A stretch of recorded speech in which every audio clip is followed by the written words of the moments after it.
Hey, welcome to a brand new edition of the Rundown with Ramon. I'm glad you're here today on this brand new edition. I hope your day is going blessed and well. Today, as we record this show, it is Monday, April 21st, and I am blessed and fantastic. Well, could always be better. Does that mean my life is perfect? Absolutely not. But I'm feeling great, and I can do all things through him who strengthens me, is what I'll keep saying over and over and over again. I do have a challenge. I do have a problem today, and I like to know if you can help me solve it. I'll talk about that challenge, that problem, in just a few minutes to get your input. But until then, some things we're going to talk about is Home Depot's $20 billion gardening bloom. And as always, understand everything we talk about is related to how you can grow your business. The smallest of small businesses, those trying to get to 100,000 in revenue, those trying to get between 100,000 and $1 million in revenue, and a bit more, the smallest of small businesses. Everything we talk about is going to be relevant to you. As always, Home Depot's $20 billion gardening bloom. We're going to talk about that and how it relates to your business. AI use in school continues to spark debate. We're going to touch on that. We covered here recently over the weekend in zoneofgenius.com. This AI-powered CEO avatar is a bad idea for leaders. We're going to touch on that and what entrepreneurs can learn from Twinkie's business tour. Last but not least, finfluencers, financial influencers, flourish in a trade war. That and more we got on today's Rundown with Ramon. Ayanna, glad you're here today. Thanks for being here. And here's what I struggle with. Here's the thing I'm struggling with, Ayanna. And I'm curious what you think is how I show up and dress. Now, I'm wondering, should I be wearing a collared shirt and or a nice sweater, as I've done on so many episodes of the Rundown with Ramon? I did it when I was doing the show for USA Today Network. Looked a bit more spiffy. But I'm wondering, is something like this okay-ish? I know it's a two-tone color of the shirt.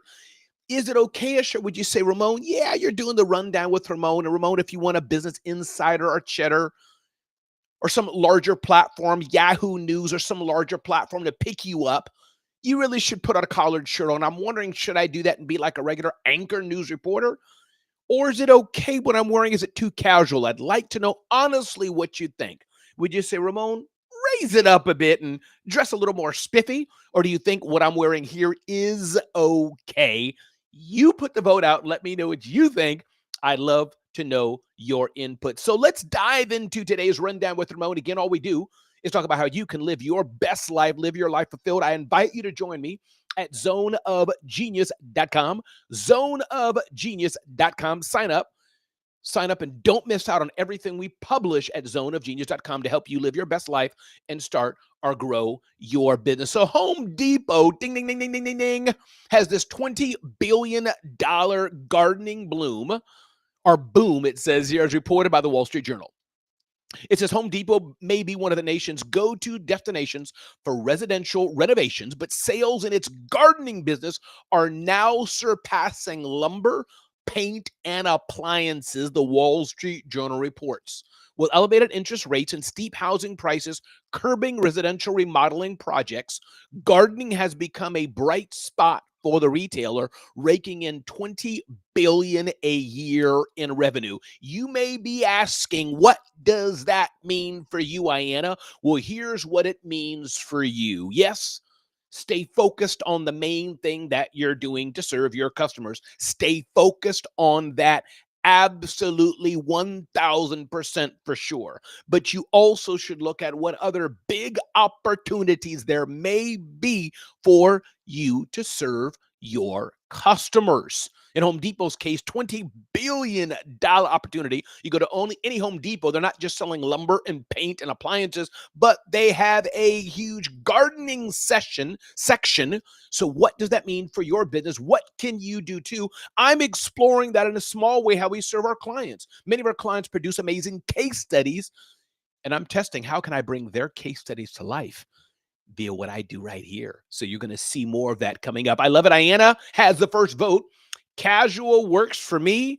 gives a more human experience. Thank you, Anna. So I think, you know what, I'm not going to have a rat-a-tat-a t-shirt for sure, but I think I am going to experiment and not be so focused on that I got to have a collared shirt or whatever it is, but I will focus on having a good t-shirt on at the very least, especially in warmer weathers, something like I have. LaShawn here. Good morning to you. Glad you're here, LaShawn, on the Rundown with Ramon. What a beautiful, blessed day it is, and I'm glad you're here, LaShawn, to be a part of that day. We just talked about Home Depot's $20 billion gardening boom and what it can mean for your business. Jumping in on something next, a topic that's going to keep going on and on and on. AI use in schools sparks a debate.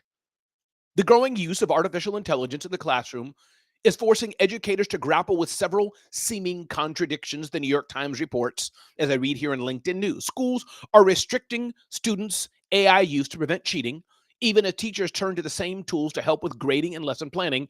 That's raising tough questions and prompting some teachers to shift their focus to modeling ethical AI use and teaching students how to verify and evaluate AI output. Here's the thing I always have about teaching in schools and all those things, even though I've never been a teacher, even though we have homeschooled our children. My wife has done that for years, and they're graduated now and living successful lives.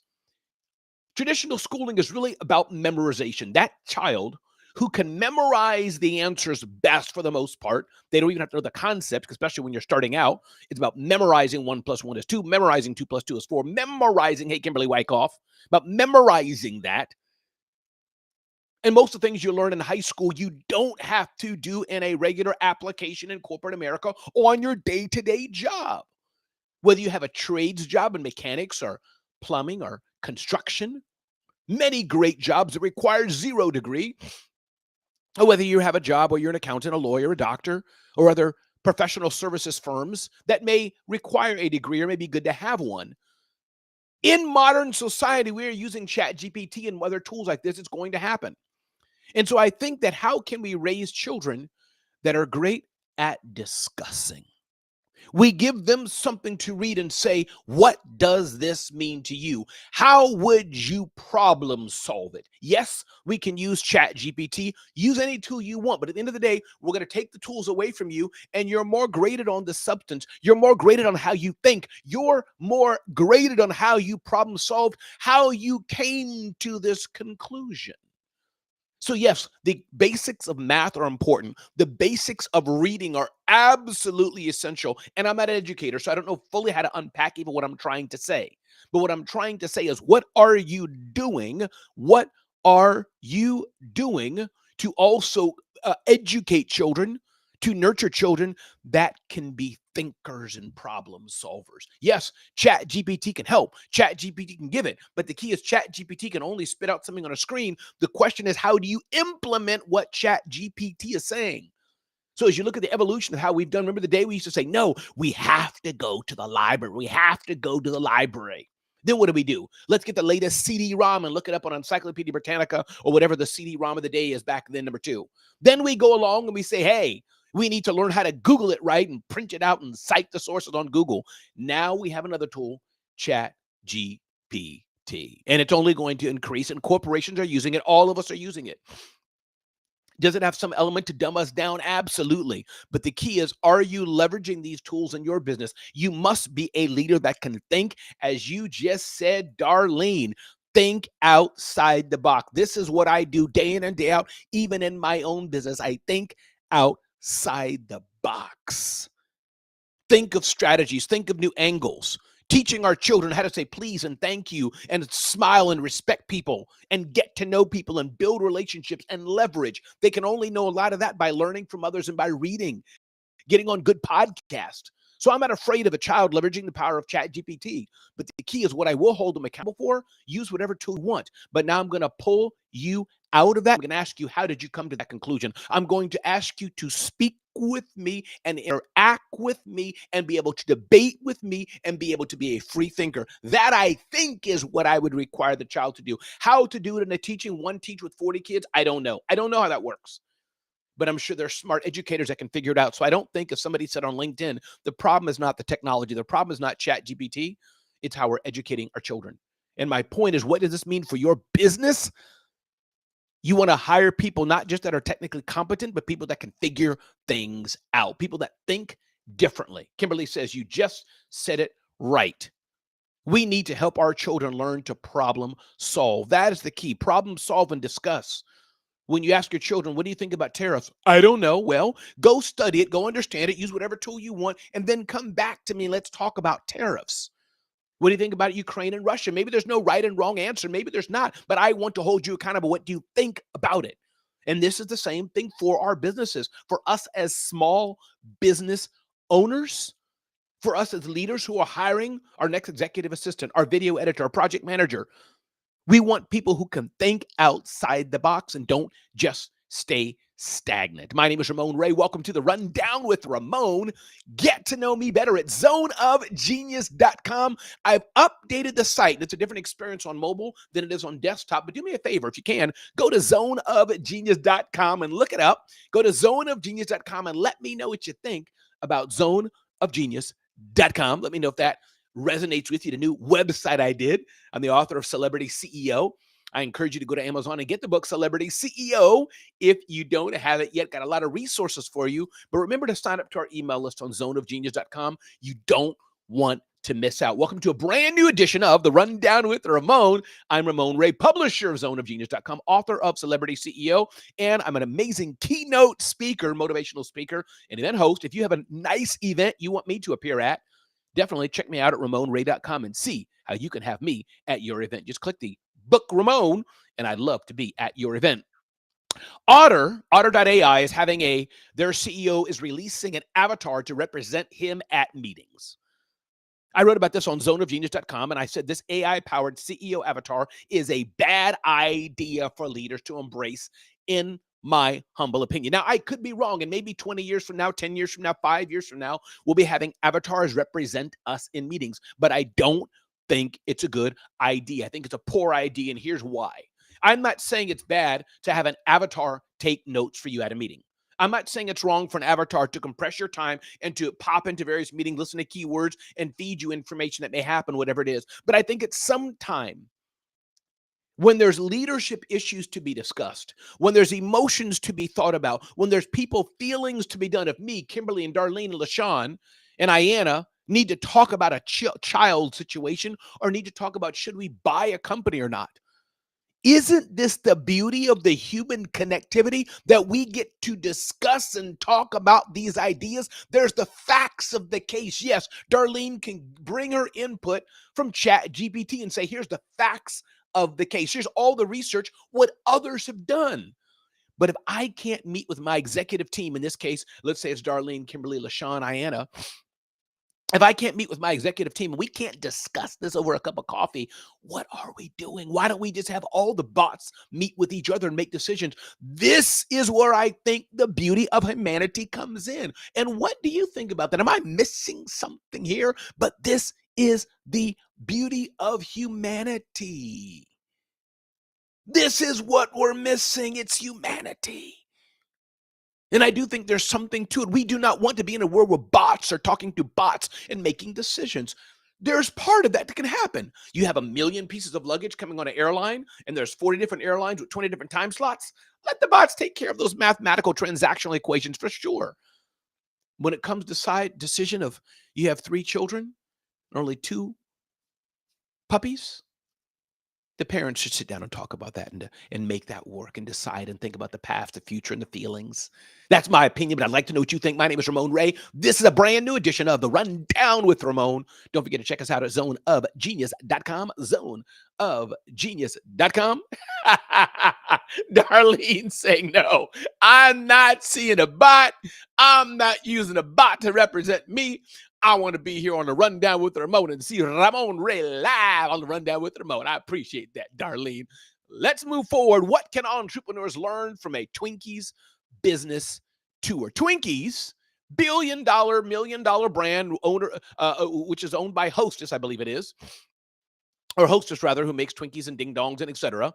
They went on a road trip to get closer to their customers. And I think there's a gem there that we can learn. If this brand Hostess can get out and rent a little Winnebago or something and get in touch with its customers, get to know its customers better, more and more and more, then I wonder what we can do.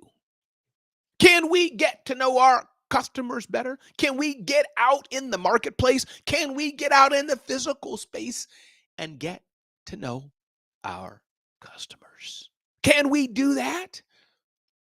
Can we get to know our customers more? When's the last time you took a real physical city tour and went around the country, rented some space, got some partners together, waited outside or inside, whether it was in a conference room or in an asphalt parking lot, whether it was under a tent or in an auditorium, but invited local customers to meet you, whether 5 customers around a table with some cheap pizza and a bottle of warm soda, or 100 customers you're meeting face to face in a ballroom? Was the last time you got out in the community and met people together? I encourage you to consider doing that. I'm going to London. Guess what? I'm meeting people in London for the first time in person. Cindy Baker, good to have you here. Good morning to you too, Cindy Baker. Glad you're here on the Rundown with Ramon. And yes, LaShawn, the CEO having an avatar represent them at meetings seems dangerous to me as well. Again, I'm not talking about note takers. I'm not talking about all those things. I'm talking about representing in a meeting. If you can't be at the meeting, is that important? Don't be there. Delegate to somebody else or just get the crib notes for sure. Everybody, my name is Ramon Ray. This is the Rundown with Ramon. We got 1 or 2 more segments to go, and I hope you're enjoying it. Hope you're getting something out of it, because you know what? I enjoy being here and bringing it to you. I'll be back in 10 seconds as we take a quick break on the Rundown with Ramon. Like, it'll be 7 seconds. Like, it'll be really quick.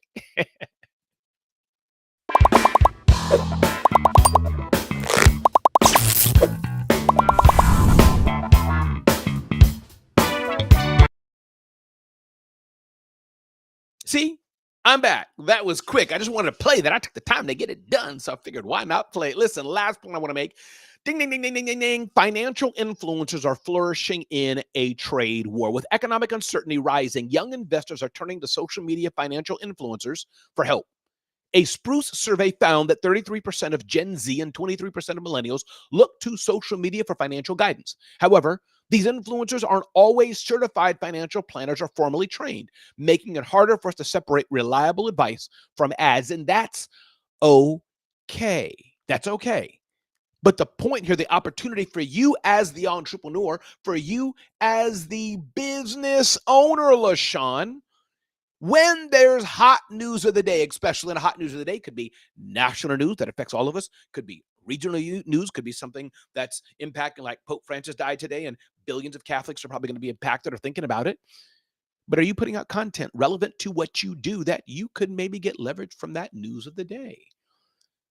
This is the key. Don't just sit idly by waiting for somebody to come to you, but it's your opportunity to jump in and make a difference. Everybody, my name is Ramon Ray. This is a brand new edition of the Rundown with Ramon. Glad you're here today, because I enjoy bringing you this episode every single day, give or take. We won't be here Wednesday. I have a funeral to go to. A friend, a close minister of mine, almost like my little sister. Her name was Kathy. She died last Sunday, not this past Sunday, but last Sunday. And so I'll be burying her on Wednesday morning. And so I will not be doing an episode of the Rundown with Ramon. And then Tuesday, we have our 8 a.m. show with Robert Kennedy and Lanika.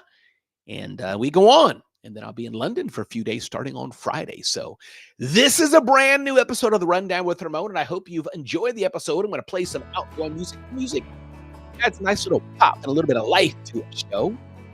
My voice still comes out well. I'll have to hear this afterward, just so my voice still comes through the music. I'm wishing you a blessed, amazing day. And I wish you go out and make a difference in the world. Let somebody know that you care. Let somebody know that they matter, because you matter to me. And I appreciate you being here. It's not easy to wake up. It's not easy to add value. Not easy to show up and push you on, especially for those of you that may be going through difficulty. But I'm encouraging you to do it. Make a difference in the world, because we need more people like you to show up, make it blessed, well. You know what? Have an amazing day. See you next time on Rundown.